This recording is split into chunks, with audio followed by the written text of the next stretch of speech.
ওইভাবে নামাজ পড়ো যেই নামাজের মধ্যে আছে মনোযোগ, ওই নামাজ পড়ো যেই নামাজের মধ্যে আছে ভয়।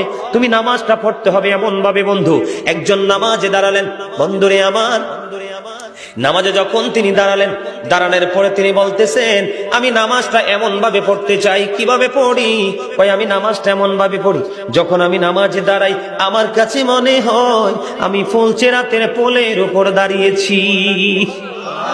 একটু যদি নড়বড় হয় আমি জাহান্নামে নিক্ষিপ্ত হব। তার মানে হলো আমি এতটাই মনোযোগের সাথে নামাজ পড়েছি যেন আমার নামাজটা বিন্দু পরিমাণ কোনো আংশিক ভাবে যেন অগ্রহণযোগ্য বলে আল্লাহর কাছে গৃহীত না হয়। তিনি বলতেছেন আমার কাছে মনে হয় রে এটা আমার জীবনের শেষ নামাজ। আমি এতটা ভয়, এতটা আতঙ্ক নিয়ে, এতটা তাকওয়া নিয়ে নামাজ পড়ি, আমার কাছে মনে হয় আমার পিছনে যেন আজরাইল দাঁড়িয়ে আছে, ডানে বামে সালাম ফিরাতে দেরি রে, আমার কাছে মনে হয় আমার প্রাণ পাখিটা কেড়ে নিয়ে যাবে। আমি যখন নামাজে দাঁড়াই আমার কাছে মনে হয় আমি যেন বাইতুল্লাহর সামনে দাঁড়িয়ে আছি। আমার কাছে মনে হয় আমার ডান দিকে জান্নাত অবস্থিত, বাম দিকে আমার জাহান্নাম অবস্থিত। এমন তাকওয়া ভয় নিয়ে নামাজে দাঁড়াই, আর ওই নামাজের জন্যই রয়েছে বড় সফলতা। জোরে জোরে বলুন না সুবহানাল্লাহ, আর জোরে বলুন সুবহানাল্লাহ। বন্ধুরে আমার, নামাজ এতটা তাকওয়ার সাথে এতটা মূল্যায়ন করে নামাজটাকে পড়তে হবে।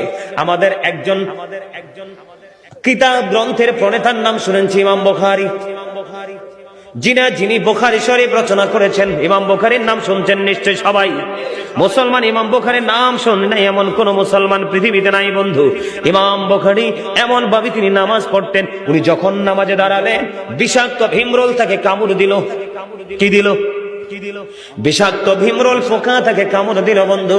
কামড় দেওয়ার দিয়ে কামড় কিন্তু দিতেছে, দিতে 10টা কামড় দিয়েছে, কিন্তু নামাজ শেষ হয় না। নামাজ শেষ করার পরে উনি ওনার ছাত্রকে একটা ডাক দিয়ে বললেন তুমি আমার পাঞ্জাবিটা উঠিয়ে দেখো আমার পিছনে কি আছে। এবার চাইয়া দেখলো বিষাক্ত ভীমরোল পোকা তাকে কামড় দিয়েছে। এবার ছাত্রটাকে ডাক দিয়ে বলল আপনি কেমন করে সহ্য করেছেন? আপনার এত বিষাক্ত পোকা 10টা কামড় দিয়েছে, তার বিষ দাঁত আপনার পিঠের মধ্যে বসিয়ে দিয়েছে, আপনি কি অনুভব করতে পারেন না? তখন বন্ধু ইমাম বুখারী একটা ডাক দিয়ে বলল রে আমার ছাত্র তুমি শোনো গো, আমি যখন নামাজে দাঁড়িয়েছি আমার মালিকের দিকে ধ্যান করে যখন আমি কোরআন তেলাওয়াত শুরু করলাম, আমার কোরআন তেলাওয়াত আমার কাছে এতটাই মধুময় মনে হয়েছে, আমার পিঠে কে কামড় দিয়েছে সেটা আমি বুঝতেই পারিনি।